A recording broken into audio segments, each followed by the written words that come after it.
Guys, it's time. There's a real fucked up situation going on. Let's take a look at what he had to say. It's so despicable, and yet it's stopped being surprising now. It is crazy the times we're living in. I also just saw today fucking Benjamin Netanyahu just openly stating in front of the whole world his plans on brainwashing because so many people are turning on Israel. So he was asked like what he plans to do about it. And you know what? Since I'm just yapping, I'm just gonna go ahead and go on this topic now too. I guess I'm curious about what's another game plan if we lose evangelical support for the state of Israel. What's our backup plan to be strong, like outside the diaspora? Christian influencers. Okay. You said we talked about the woke right, and you said I call it the woke Reich. That's a brilliant. The woke Reich, because these people, you know, they're not any different from the woke left. I mean, they're insane. They're movies. Yeah, that's his strategy. A galaxy brain chess maneuver here. Call everyone that doesn't support Israel Nazis. Whoa, holy shit. This guy's, he's alting right now. Insane that Charlie's going beast mode for once. I mean, it's not that insane. This is hardly beast mode though. Dude, I'm gonna keep it very real with you. There is no world where someone like Charlie would ever in a million fucking years say anything about Israel. You guys are living in a totally alternative reality. If you think a person that people call a fence sitter professionally, like I'm not, and his own personal positions on Israel are irrelevant. I'm saying like, as far as coming out and saying anything about Israel because of how fucking terrified most people have been to say anything about Israel at all. Because for many people, for content creators, for people with jobs, they are terrified of saying anything about Israel that's negative because automatically you are public enemy number one. You're losing your job. You're going to be tarred and feathered, you're going to be called the anti-Semitic Nazi for the rest of your fucking life. This means it's no longer the case. This means that normies have also recognized that there isn't a tremendous amount of social pressure that can be applied if you come out and you're like, what the fuck are we doing here? This is completely unacceptable. He is proving exactly what I've been saying for months, that Israel's censorship regime especially is very frustrating for regular Americans who might not personally give a shit about what's going on there. Not to say that Charlie doesn't, right? I'm using Moist Critical here as a beacon. I'm using him as a way to tell you where like societal attitude is at. Yeah, a canary in the coal mine, a litmus test, an indicator. Most people either don't know anything about Palestine or Israel and never really cared, or they had a positive opinion on Israel until October 7, right? And most people saw what Israel did after October 7 and at times tuned in and thought, wow, that's really fucked up. Oh, well, life goes on. I'm talking about like normal people, not you guys. This community is obviously unique. We are uniquely tuned in to what the fuck Israel's been up to every single day. For the average person, for your coworkers, they are not as tuned in. But this doesn't mean that they're oblivious. They are aware of what Israel's doing. Some people know what Israel's doing and think, well, you know, they're brown guys. Oh well, it's really sad. Maybe they should stop. But they're just, you know, brown children being slaughtered. And they just move on with their lives. But if there's one thing that pisses off Americans, it's the fact that they see that, they don't like it, they're fearful to say anything about it, and they see others saying something about it that reflects their values on the issue, and they get fucking censored, or they get deplatformed, or they get yelled at endlessly by some of the most arrogant genocidaires you have ever encountered, and they don't like that. They especially don't like this. So even if there's an American out there who doesn't give a fuck, who doesn't like what Israel is doing, but doesn't care enough to go out and protest and is not fully aware of all of the awfulness, all of the bloodshed that Israel has committed, they especially don't like being fucking censored. They don't like the fact that there are unlimited tax dollars going there. And they don't like the arrogance and entitlement demonstrated by this supposed client state. And they don't like that they are being censored for exhibiting any sort of discontent. Americans might not be totally tuned into all the awful shit that Trump is doing right now at the domestic level, but when he came out and was like, Jimmy Kimmel, for this like tepid statement about Charlie Kirk, deserves to be barred from speaking on television, and the FCC should like revoke the television license. All of a sudden everyone goes, what the fuck do you mean? Get the fuck out of here. Poll after poll is showing that more and more Americans are becoming aware of the reality or acknowledging the reality that Israel is committing a genocide. Overwhelming numbers also recognize that Israel is committing a genocide. Majority of Americans also want to push for sanctions on Israel, like with the exception of evangelical Zionists and Jewish Zionists, which also are no longer as pro-Israel as they used to be. Most of the United States of America are no longer pro-Israel. And that happened over 2 years. You have to measure that against how pro-Israel Americans used to be. It is so over. And it's only going to get worse from here on out for Israel as far as like approval ratings goes. Would literally fucking lose their job. This is like Moist Critical, okay? You know how I say Moist Critical is my normie meter or my centrism meter? Like, this is like Moist Critical coming out and making a video and being like, guys, the McFucksticks over there at Israel are obviously doing a genocide, and we got to put a stop to it. It's like they're melting babies over there. I can't believe it.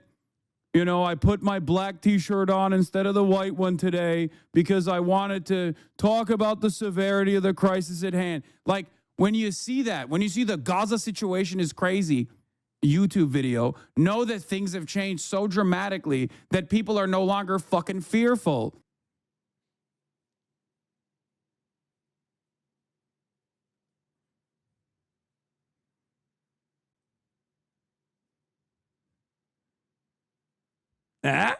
Yeah.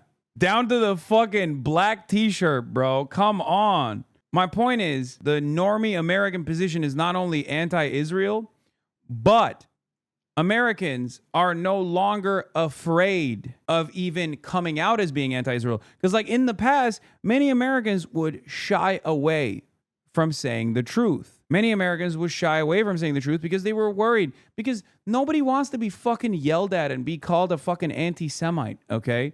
Especially because like when you get called an anti-Semite, especially by like these advocacy groups that do have a tremendous or did have a tremendous amount of institutional motion, you're fucked. Your career is over. This goes even beyond like people's distaste for speaking on political issues. And now it's like, it's no longer the Canary Mission doxing random like Palestinian nurses and shit, because they can't dox every single person. So they don't have that same environment of censorious fear, and it doesn't hit anymore. This shit doesn't work anymore, man. Balanced budget 35. The cultural boycott of Israel almost certainly is thinly veiled anti-Semitism. Cultural boycott immediately implies a boycott of Jewish culture, which is inherently intertwined with Israel. I have Jewish friends. They are scared of being attacked. You can criticize Israel, but criticizing culture, you begin immediately steering into anti-Semitism. First of all, cultural boycott on Israel does not mean boycotting Jewish culture. The fuck do you mean boycotting Jewish culture? Are we going to stop eating bagels? No one is fucking suggesting that, okay? Half of American culture has been created by American Jews. No one is fucking advocating for cultural boycotts on Jews. A cultural boycott on Israel means academic boycotts on Israel, sports boycotts on Israel, not allowing Israeli teams participating in global events. Also, what kind of fucking cultural output does Israel have? Are you kidding me? Oh no, I can't wait. We're not going to be able to listen to fucking the worst techno you've ever heard in your entire life. Get the fuck out of here. It is obvious to me that Israeli society, and it is obvious to everyone with eyes to see who are at least knowledgeable about what's going on here, that Israeli society, by and large, is not going to make a big fuss to get Benjamin Netanyahu to stop this genocide. They're on board. They're on board with it. So you have to get Israeli society to recognize that this is no longer a genocide that they can continue doing without any sort of repercussions. This is exactly what happened in apartheid South Africa as well. White Afrikaners did not take a position against the apartheid because they finally recognized the humanity of black people. They took a position against the apartheid because they realized that the rest of the world had designated South Africa as a pariah state. They no longer could participate in global affairs with the same ease that they were able to. Israel has never seen this kind of repercussion. This is what the advocacy is all about. This is why BDS is so important. Boycott, divestments, and sanctions on the state of Israel is so important. And it's still not working. Like, FIFA fucking caved and did not ban Israel from competing in international competitions. A statement from Gianni Infantino said no measures will be taken against Israel. FIFA cannot resolve geopolitical conflict. It's fucking bullshit. They're such pussies.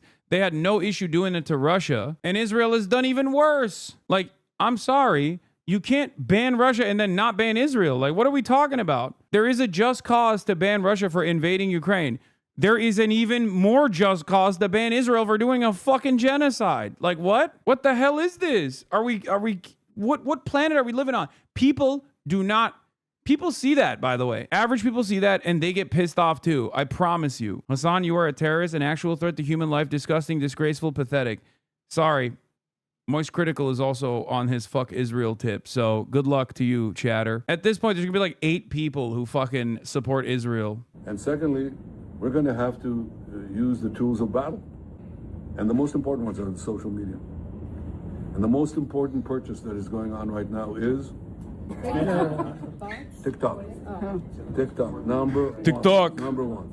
And I hope it goes through because it can be consequential. And the other one, what's the other one? That's most important. X. X. Exactly. Very good. And, so we have to talk to Elon. He's not an enemy. He's a friend. We should talk to him. Now, if we can get those 2 things, we get a lot. And I could go on other things, but that's not the point right now. Spoiler warning for those without thinking caps on. Censorship. He's talking about censorship. Damn to free speech. Benjamin Netanyahu's got other ideas. It's something he's talked about plenty in the past. He's not exactly shy with it. He's very loosey-goosey with the censorship topic, and he's talking about it again. He recognizes how everyone sharing videos and information about the atrocities and all the slaughter of the Palestinians at the hands of the IDF is making people turn on Israel. So now genocidal freak is going up to Elon Musk. Oh, Mr. Musk, can we do something about like all these pesky voices sharing all of this? It's censorship. Super weird, by the way, how a foreign nation seems to have so much pull over things happening in our homeland.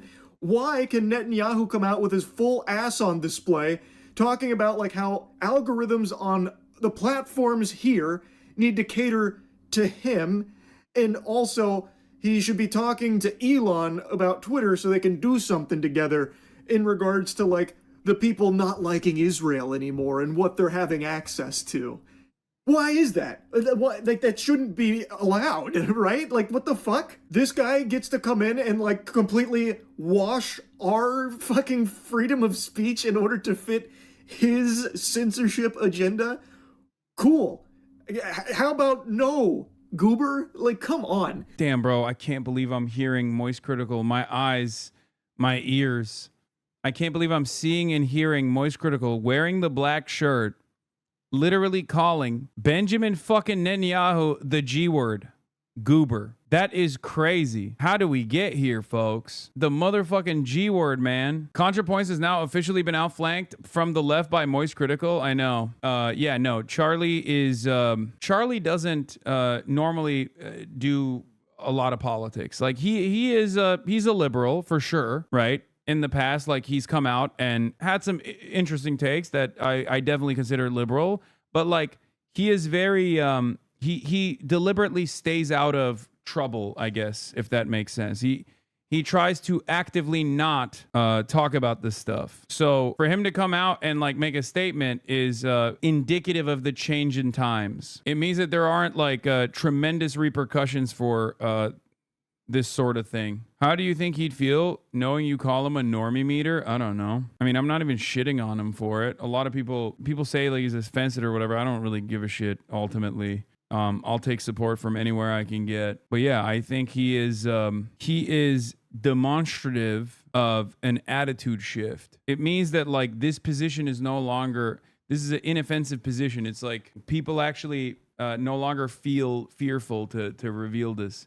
And he has, yeah, in the past, he's stood up for trans people and a lot of people yelled at him for it. Like, this means that, like, the average American cop and divorced dad also has a similar perspective. Do you understand? Like, there's cops that watch Moist Critical. There's divorced dads that watch Moist Critical. Your coworkers watch Moist Critical. Okay, in our age group. Lol, shitting on him even more? No, this is not a diss on Moist Critical at all, dude.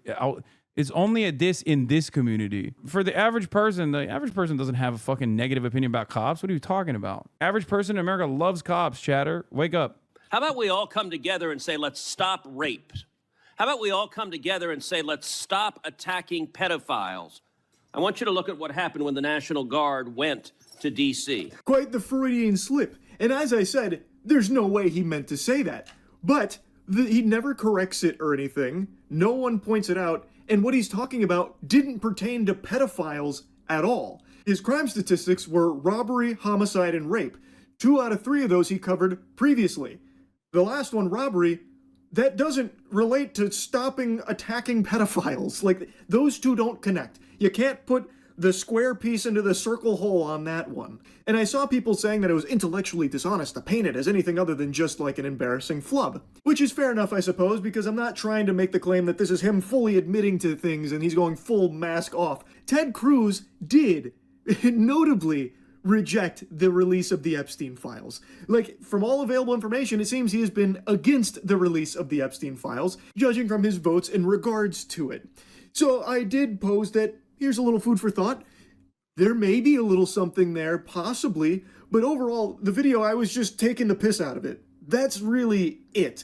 But that was somehow incendiary and made people mad about, like, oh, to portray him clearly having a flub there. Once again, that is indicative of his audience's attitude, right? But he still has people that would, even when he's like gently making fun of Ted Cruz for a very obvious gaffe while tying it back to the Epstein stuff, like there are people in his audience that get mad at that. Okay, so there's obviously like right-wingers in his audience as well. Not his entire audience, but that is once again where Charlie is at and what he represents for someone like myself. But I'm gonna harp on Ted Cruz for a moment because I just don't understand the glaze. I don't know how he has fucking hog riders. I do not get the pedophiles that will defend him tooth and nail when he himself has said that the reason he got into Congress 13 years ago is to defend the interests of Israel. I came into Congress 13 13 years ago with the stated intention of being the leading defender of Israel in the United States Senate. Great. And I've worked every day to do that. So you are an American politician whose sole purpose for being here is to defend the interests of a foreign nation here, domestically. I just don't know how that's not treasonous. I'm just going to say it. I don't get how that is not just like full-blown treason. I saw quite a few takes when it came out about Israel paying influencers for like positive PR and stuff, and people were tossing the word treason around in regards to that. This is that times 50. I don't know how this one gets a pass. I don't get how that gets a pass. He is supposed to represent the state of Texas. You would think as an American. I told you motherfuckers, dude. Wait till Charlie hears about BDS laws, dude. Any self-respecting American who hears about the treacherous, nefarious ways in which Israel advocacy groups have been able to dominate American political discourse in this fashion, they're never going to look at that the same way ever again. 38 states where you have to fucking sign a loyalty pledge to the state of Israel to retain a job. Again, I'm not the most politically savvy guy on the planet. I'm a fucking Neanderthal. I get that. I am a Cro-Magnon man when it comes to this. But I just don't understand. I cannot wrap my head around how people will support that. I don't get it. It doesn't. By the way, I knew this was going to inevitably happen, which is why I cannot believe how much the Democrats have failed on this issue and how much they haven't led on this issue. If you couldn't see the fucking writing on the wall, first and foremost, you should have obviously been against it due to the immoral nature. Like you should, if you're a human being, you should be anti-genocide. But the fact that you wouldn't even argue against Israel, you wouldn't argue against decoupling from Israel, knowing that this was going to be a major, world-defining, incredibly consequential political issue at the domestic level. God damn, dude. Retire. Fucking retire if you can't see that. If I can see that, and I'm a dumb fuck Twitch streamer, you should be able to see that too. You shouldn't even need the tide shift to take place to actually you know, change your position on it regardless if you're a politician. And Will Menaker has a take on it. He says, no matter how much money they spend on this or how many media platforms they buy out for this express purpose, I can state with total confidence that no one in this country under the age of 50 will ever love or respect Israel again, and nothing is changing that. It's over. This is why I keep saying, toothpaste out of the tube. This is why I keep repeating over and over again that today is the day that Israel will be the most popular it ever will be for the rest of time. Tomorrow, Israel will be less popular than it is today. And the day after that, Israel will be even less popular than it is today. This will never turn around for Israel. It's over. They've lost the next generation, completely lost it. And what they also fail to comprehend is that all of this censorship, all of this media manipulation is only pissing people off further. That's why you got motherfuckers like Charlie coming out and attacking Israel from the perspective of coming after, like in changing, like, or openly admitting that they are trying to pay people to advocate for Israel as it is doing a genocide. It's out in the open. That's why I don't get too fucking mad at people when they take that first step and they recognize like Israel is the wrong party here and not the wronged party here. All it takes is time from that point on. Most people don't just turn around and go, yeah, Israel's doing a genocide, but they might say that today, but they're not going to say that tomorrow, chat. This is why you always have to be as kind as you possibly can to people who have demonstrated that genuine change of heart, or people who were silent before who are speaking out now.